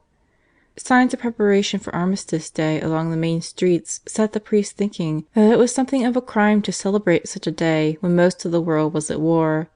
But soon he shrugged his shoulders and summoned some of that buoyancy which keeps mankind facing life even though death be crowding in from all sides. He was himself by the time he locked his car. He turned and trotted up the dozen stone steps of the old building. The jailer was in his office and greeted the priest warmly. "I suppose it's Penney you want, Father? Well, step into the Visitors' Room. I'll have him down in a minute." "Sorry to be such a bother, Mr. Veal. Of course I could talk to Tom up in his cell, but " "No bother at all, Father. You're instructing Tom, aren't you? Well, the Visitors' Room is the place to do it. Too many eyes, ears, and tongues up above. Baxter and Anderson are up there now, you know." "So I've heard. Tom promised to introduce me some day." Soon the prisoner appeared, accompanied by a guard. He nodded to the jailer. "Thank you, Mr. Veal." Then, "Thank you, Roger," he said to the guard who locked them in. In a flash he turned to the priest, grasped his hand, and said: "Father George, I've got 101 questions to ask you. I know all the prayers you gave me, the Our Father, the Hail Mary, the Apostles' Creed. I know all the acts of faith, hope, love, and contrition. And I've made up my own act of thanksgiving. I say them 100 times a day. But let's get down to the other business, huh?" "You're in a rush today, Tom. What's on your mind?" "That next article in the Creed, Father. The one you told me to study. 'From thence he shall come to judge the living and the dead.'" "Well, what about it?" "We're still talking about Jesus, aren't we, when we say He?" "That's right." "Then it's true that He'll be our judge?" "Uh-huh." "Now let me see if I've got this straight. The God who is going to judge me is the same Jesus Christ who pardoned Dismas, the good thief, and promised him Paradise the very same day?" "That's your judge, Tom. And every man's." Penny got up from his chair, and as he paced the room he murmured, "It seems too good to be true." "What do you mean, Tom?" asked the priest quietly and kindly. Tom turned, threw out both hands in a gesture of triumph, and exclaimed: "Why, Father, it's a cinch! Jesus Christ, the one you told me brought the kid back to life and gave him to the widowed mother, the Jesus who wouldn't allow the Jews to stone the woman taken in adultery, the Jesus who took care of that street walker what's her name? Mary Magdalene? That's the one. The Jesus who protected and defended her against that gang at the banquet, remember?" "Uh-huh." "He's going to be my judge? Why, Father, I'm ready to die now. Look, I'm going to trial soon. I'll stand before a man who doesn't know me from a hole in the wall. There'll be lawyers there, smart guys. They'll trip me up with clever questions, then turn and twist my answers until black seems white and white seems black. There'll be 12 good men and true there, huh? And those 12 mugs, who don't know me from Adam, will listen to a lot of tripe some mouthpiece will spout, and to the oratory of a prosecuting attorney who has his eye on a political position and his finger on the pulse of the mob. These mugs, I say, will pass judgment on me. They'll send me to the chair, Father. They'll take my life. For what? For a crime I did not commit." "But, Tom..." "Oh, I know. I know. The law says I'm guilty morally. I've talked it over with my lawyers. I know how the charge will read and how the trial will go. I even know the verdict and the sentence. But, Father, don't you see why I'm happy to have Jesus Christ as my final judge? He knows everything. You told me He is God. I believe you. I believe Him. And I'm happy to know He'll be my judge." Father Donnelly's lips parted in a slow smile, but his heart was pounding. He seemed to feel God's grace pulsing in this room with its 2 solitary chairs and its iron grated door. For the 100th time since he had met Tom Penney, he said within himself: "O God, how wonderful are Thy ways!" But to the bright-eyed prisoner whose enthusiasm and joy had transformed his hard, raw-boned face into something of beauty, he said: "You've got it, Tom. You've got the truth from the right angle. But I wonder if you've seen it from every angle. The Jesus who is to judge you does know all, our every thought, word, and deed from the moment we began to be, from the day we began to think and do, from the hour we first went off the beam down to the latest sin." "You'd make a good lawyer, Father George. Yes, I've thought of all that. But it is that very angle that gives me confidence. See, Father, it's just as if Jesus was looking into my mind the night we were at the country club. He knows how much and how little. He knows absolutely no murder was in that mind." "But, Tom, weren't there days when you had close to murder in your heart? And, after all, you did intend to rob the club, and you actually carried out that intention." "Sure I did. Listen, Father. Don't get me wrong, and don't let me get you wrong. Didn't you tell me this Dismas guy, this thief who died next to Christ, was a pretty bad egg?" "From all we know, Tom, he must have been. The Romans were putting him to death, and on the cross he admitted the sentence was just." "Then he was really guilty of a capital crime?" "I take it so." "Then don't you see why I feel so free? What did Jesus say to him?" "What do you mean?" "'This day thou shalt be with me in Paradise.' Ah, Father, if all you've told me about Jesus is true, if all I've read is fact, I'm sold. I may be dumb, but I'm not so dumb as not to see that God is merciful. That was the first prayer the Sisters taught me. My Jesus, mercy. Isn't that something like what this Dismas said to Christ on the cross?" "Yes, it is. But, Tom, most people fear the judgment." "Then they don't know God. Or else I'm crazy. See if I have it straight, Father. God became a baby for me, huh? That's what we mean by 'born of the Virgin Mary.'" "Exactly." "It's God, though, the baby in the cave, in the crib at Bethlehem. It's God. He grows. He does wonderful things, cures the deaf, the blind, the lame. Cleanses lepers. The poor guy at the pool. You know." "Uh-huh." "And that old man they let down through the roof. He raised the dead. The little kid of the widowed mother. The 12-year-old daughter of the ruler. And Lazarus. What a job that was! This same man took care of those women I spoke about. You know, the one taken in adultery, and that street walker. He died on a cross after promising Dismas, a bum like me, Paradise. And after praying for the very brutes who murdered him. He's to be my judge, eh? And you tell me people fear him." "Plenty." "There's something wrong somewhere, Father. Either I've missed something, or people are a lot worse than I think they are. Why do they fear?" The priest hesitated to throw cold water on this heated enthusiasm, yet he wanted his pupil to know the full truth and see the entire picture. So he reminded him of hell. He told him that this same Christ, from whose hands and lips mercy had dripped, was also the one who would hurl thunderbolts of woes against scribes and Pharisees. The Jesus who wept over Jerusalem was the same God who allowed it to be destroyed. The Jesus who prayed for the Jews as he hung on the cross was the same God who permitted the overthrow of that nation and set them wandering over the face of the globe. He was a merciful Jesus, but he was also a just God. A deep frown cut into the forehead of the prisoner as he followed every word of the priest with burning intentness. Father George spoke at length on God's justice, and ended his exposition with: "There is a hell, Tom, and some souls go there. For God must be just if He will be God." The prisoner's frown did not lift, nor did the light of puzzlement fade from his eyes, but his voice was quiet and held overtones of firm conviction as he said: "That doesn't scare me, Father. It gives me hope. It actually gives me joy. It was just this justice that you talk about that gave me so much confidence. I want to be tried by a just judge, by one who knows everything." "But, Tom, you know you've done some very wrong things."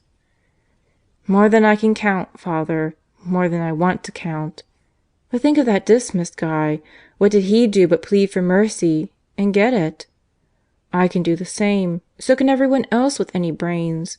And if all you and the sisters have told me is true, then God's very justice will force Him to be merciful. If I throw myself in the mercy of the court here in Lexington, what will I get? The chair.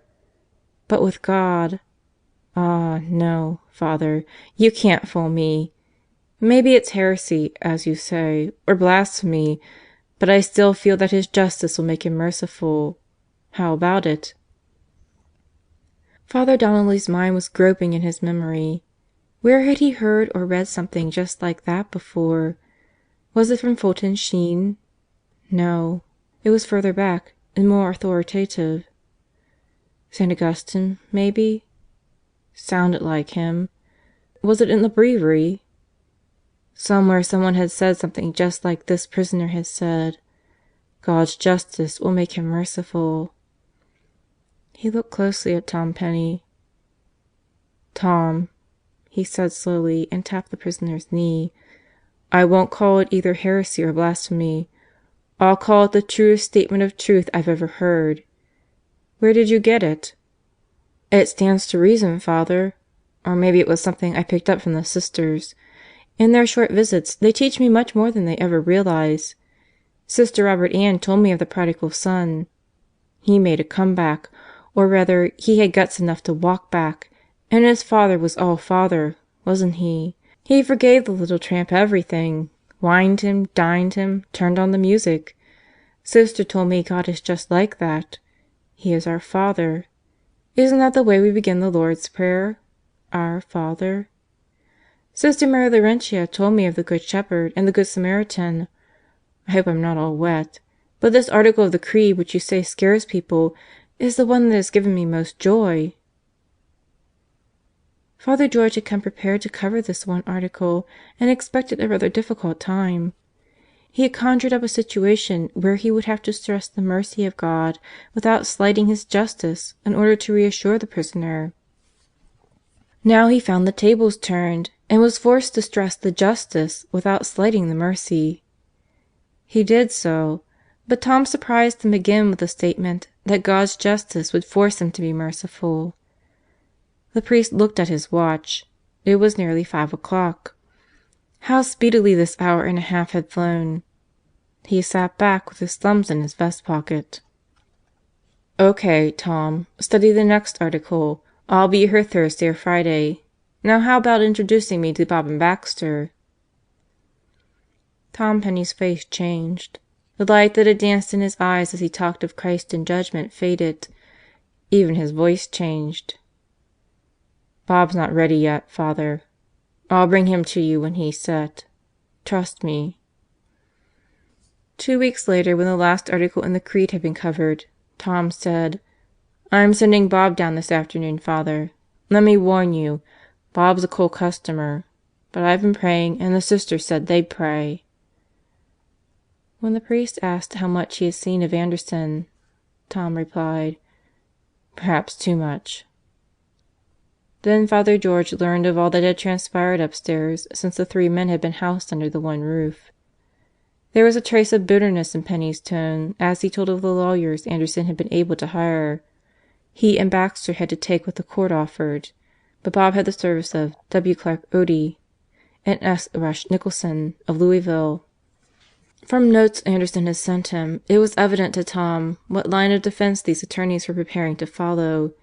He, Tom Penney, was the key to the whole situation, and plenty of pressure was being brought to bear, directly and indirectly, to have him turn in their direction.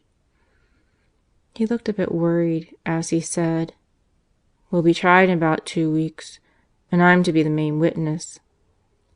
"The papers say you'll have separate trials, Tom." "That's right. And I'm sure Park, the prosecuting attorney, will use me against Bob, then against Baxter, finally against myself. It's not a pleasant spot to be in, Father. I hate rats as much as anyone. Both Anderson and Baxter will think I'm letting them down, that I'm squealing, that I'm a rat. Don't worry, Father. The only one I'll really let down is myself." The priest looked puzzled, so Tom quickly added: "I won't let God down, and that's all that matters, isn't it?" "That's all, Tom." "Well, pray, Father, that I'll have a clear head on that stand. I'm in for a beating from all the lawyers, both Bob's and the State's. So pray. I'll send Bob down now. One of the books you gave me says we write our own final sentence, and God merely pronounces what we have written. I'm afraid Bob's not writing the right way, Father. So do all you can. Okay, Roger." He called to the guard outside the door, and the key was turned. 5 minutes later there entered a smooth-shaven, rather well-groomed, chunky man. He said suavely: "This must be Father George. I'm Bob Anderson. Tom's been telling me all you've done for him, and thinks I can be helped too." A few questions showed the priest he was talking with a fairly intelligent man, though the suavity in the soft voice and the ingratiating smile and gestures spoke both of superficiality and artificiality. He would do all he could for this man's soul, but from the outset he saw that the headlong cooperation with God's grace, the full surrender of self to the truth, that had marked Penney's capitulation, were not in Bob Anderson. Father George tried the same technique, told Bob to pray and read the books he had given to Tom, but felt a careful reserve in the core of the man even as he outwardly acquiesced, not only graciously, but even with a show of gratitude and enthusiasm. It was already late when Bob came in, so Father George had to excuse himself, but promised to be back before the end of the week. Then he wished Anderson all the luck in the world. "Looks as if I'll need it," was Bob's only reference to his plight. 2 weeks later, on December 8th, the trial of Bob Anderson began. The day was consumed in challenges, but as night fell a jury was impaneled, and at 7:45 p.m. Tom Penney mounted the witness stand. It was 10:20 when he came down, very tired but conscious of an inner feeling of triumph. He had not let God down. He had kept his promise to Father George. In a clear, clipped voice he had told the hatching of the plot to rob, then the execution of that plot with its unplanned, unexpected, unwanted denouement. W. Clarke Otte, the defense attorney, questioned him for an hour and a half, and though he had used every trick and tactic known to the skillful lawyer, he had been unable to shake Tom in his testimony. Slyly he attacked Tom's character in order to destroy his value as a witness. "Why did you change the story you had told at Fort Worth when you were returned to Lexington? Why did you implicate Baxter only when you got back here?" On reading the question, Father George saw all that it implied and feared for Tom's reply. But then his eyes fell on the answer his neophyte had given. "This crime's bad enough. No use having a lie on your soul, too." And the priest thrilled. The next attack was on Tom's motive. Insinuation was not enough here, so Otte came out boldly with, "Have you any hope for a life sentence?" The entire force of detectives believed that Penney had confessed with that in the back of his head. Most people in Lexington thought the same. But Chief Price had told the boy down in Fort Worth that he would promise him nothing. He marveled now at Penney's resignation and full acceptance of his situation as he answered, "No, I have no hope." The brevity and finality in the reply shocked the courtroom to closer attention. What surprised all was that there was no hopelessness in the voice. Price caught the paradox and knew its explanation. Silently he blessed God and Father George Donnelly. But Otte took the attention of all as he introduced notes which Penney admitted to be his. One read, "Bob Anderson was not in Lexington, September 27th." Another told how he, Tom Penney, had stolen Anderson's two-tone Buick sedan. If the judge, jury, and audience were surprised at the nature of the evidence, they were more surprised at Tom Penney's reaction. He was laughing, not derisively, not sarcastically, just amusedly. "That's my writing," he said. "Those are my notes. But that is not my composition. They are but copies of the notes of instruction thrown to me by the defendant while we were here in jail together." For another hour Otte went on with questions whose purpose was not to clear his client, but to discredit this witness. It was not a pleasant hour and a half for Tom Penney. Henry Miller took him for re-examination. Another hour went by under a barrage of questions whose answers would condemn not only Bob Anderson, but the very man who was making them. Tom Penney knew it. He became monosyllabic, but he kept on telling the truth. It was after midnight when the prisoners were returned to their cells. Tom was thinking of a line he had written to his mother just 2 weeks before. "Life is beautiful, even in jail." He didn't feel that way about it right now. Bob had spoken but one word as he was led past to his cell, but it held volumes. It held, Tom felt, the verdict of the entire world. The word was "rat." Tired as he was, Penney could not sleep. The faces of Otte, Nicholson, Parker, and Miller swam before him. Their questions and his answers echoed and re-echoed.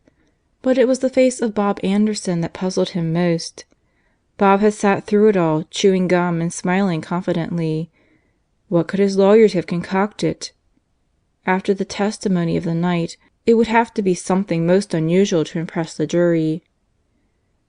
The restless night passed. The morning brought the paper, and Tom was relieved to find that the sneak attack of the Japs on Pearl Harbor had all but crowded him and the trial off the front page. As soon as he had eaten and shaved, he took pencil and paper and wrote, "Dear Mother, just a line to let you know I am okay. Hoping you are too.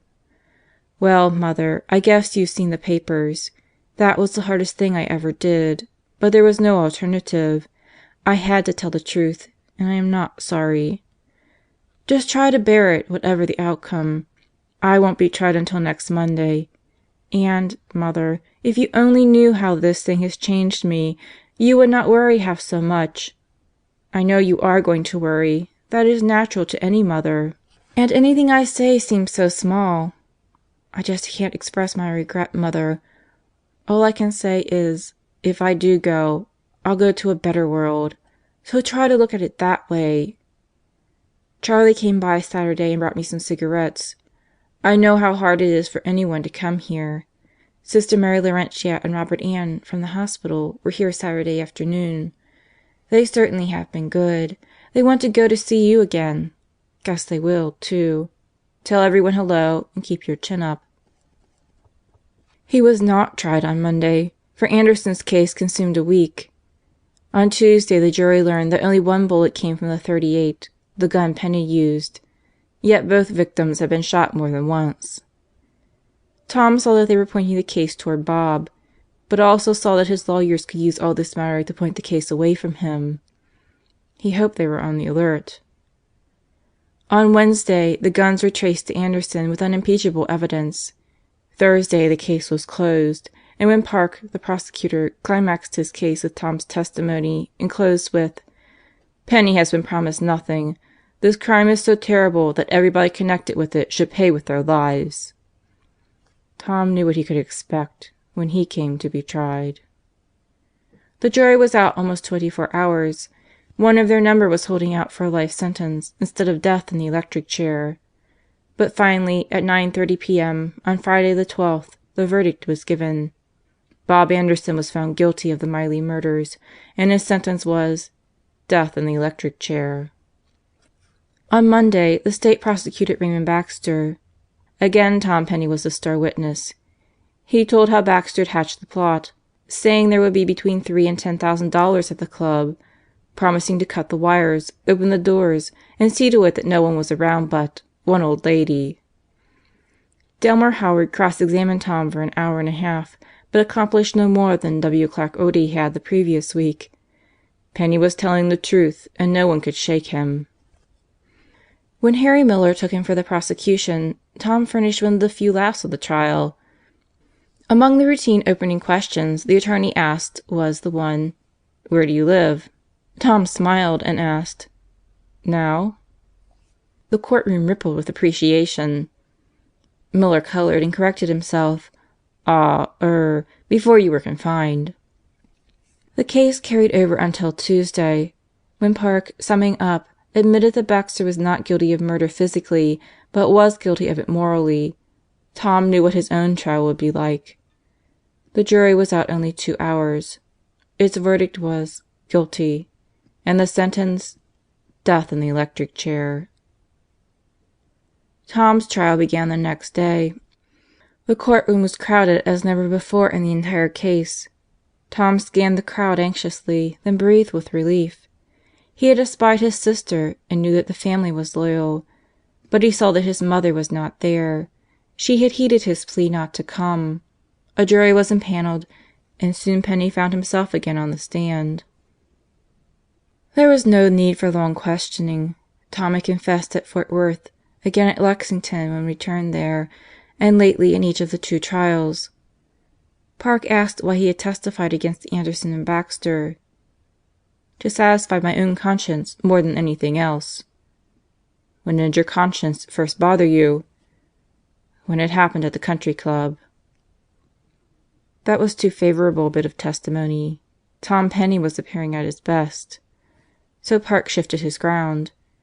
It would never do to allow the jury to grow sympathetic or entertain favorable opinions of the defendant. Park would inform the jury indirectly of the sentence they were to pass, so he asked Penney, "Do you think the death penalty justified in the cases of Baxter and Anderson?" But Tom was not to be caught so easily. "I don't believe in the death penalty," he replied. "I never have."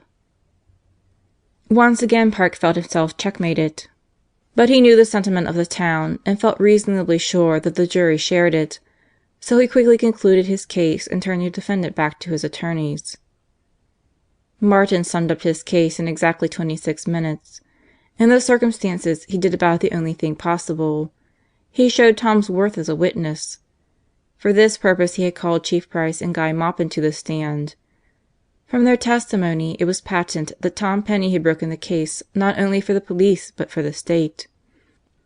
Next, 2 jurors from each of the preceding trials were summoned and made to tell the court how Tom Penney's evidence had enabled each jury to reach a decision. Even Harry Miller was put on the stand and made to admit that, practically speaking, Tom Penney had prosecuted the entire case from beginning to end for the state of Kentucky. It was a good case, as good as possible in the face of the open confessions Tom had made. Martin insisted that the penalty for robbery was not death. But the jury knew Tom Penney was not being tried for mere robbery. His was not only the shortest of the 3 trials, but his jury was quickest in arriving at a verdict. It was out just 51 minutes. At 11:18 that morning it filed back to the courtroom, and Tom Penney's fate was sealed. Death in the electric chair. That afternoon was still young when he was writing. I am sorry, Mother, that I brought all this sorrow, heartache, and suffering to you. I guess you know how I feel about it. I'm glad you didn't come to the trial for your own sake. Just rest easy now, Mother, and please don't worry. The lawyers did everything possible, but it just wasn't enough. But have no fears, Mother. I'll never die for a crime I did not commit. As the mother read the letter, she wondered how much of it the boy believed. She thrilled to his line about not dying for a crime he had not committed. From all she had read and all she had heard, she knew it was unquestionably true that while Tom was a robber, he was not a murderer. So even if he did go to death for the murders of Marion and Mrs. Miley, she could hold in her heart the truth that the child to whom she had given life had sent neither of these women to their death. 3 days later she received a letter that had the spirit of Christmas in it, a spirit of exultant life, peace, and joy. It was dated December 21st and read: Dear Mother, I am about to tell you something that should please you very much. Father Donnelly just baptized me. So I've got a clean slate, Mother. I feel so much better, and I know that from now on life will be very different. Mrs. Penney's gray head came up. Tears sparkled in her eyes. "Oh God," she prayed, "how good to have Tom talking of life when he has just been sentenced to death." A mile away, 3 people were talking about the same man and had used almost the identical words. Father George Donnelly had just said to Sisters Mary Laurentia and Robert Ann, "I waited purposely until he had been sentenced to death, so that I could reverse the judge's sentence and sentence him to birth and a far different life." "We saw him yesterday," exclaimed Sister Robert Ann, "and never have we seen a happier man. He told us how Father Sullivan had given him his first Holy Communion. And," added Sister Mary Laurentia more calmly, "he showed us the scapular medal Father Sullivan had given him, and no soldier could be prouder of his decoration." Sister Robert Ann clasped her hands. "Think of it, Father," he said to me. "Sister, I have been condemned to death, but never was I so happy in my life. Last night I slept for the first time in a month." "I met his sister this morning," said Sister Mary Laurentia, "and in all seriousness, she told me she feared that Tom was losing his mind. When I asked her why, she said, 'Because he laughs and jokes and appears as happy as a schoolboy.'" "Sisters," said Father George in a judge-like tone, "I think Tom Penney has lost his mind. I'm sure he has. In fact, we can say in all truth that Tom Penney died last Sunday afternoon. That is, Tom Penney the criminal. And a new Tom Penney was born. I've converted other people, Sisters. That is, God used me as His instrument in other cases. I've baptized adults. But I've never come across anything like this Penney affair in all my life. Grace has been palpable. That Visitors' Room in Fayette County Jail will always be the antechamber to heaven to me after my hours there with Tom Penney." Father George looked away for a moment, then resumed with: "Ever since I left the jail Sunday afternoon, I have been meditating, I think you can call it that, meditating on the words of St. Paul. He writes gripingly of death and life when he writes of baptism. That is why I can say I have already executed the sentence of the court. I have put Tom Penney the man, adjudged guilty of murder, to death. I have even buried him. But since both death and burial were, in Christ Jesus, Tom Penney has risen to a newness of life." The priest paused, then continued slowly: Never, never did I understand that passage so clearly. 'If we have died with Christ,' says St. Paul, 'we believe that we shall also live together with Christ.' There, sisters, is our prayer from now on for Tom Penney: that he live 'to God in Christ Jesus.'"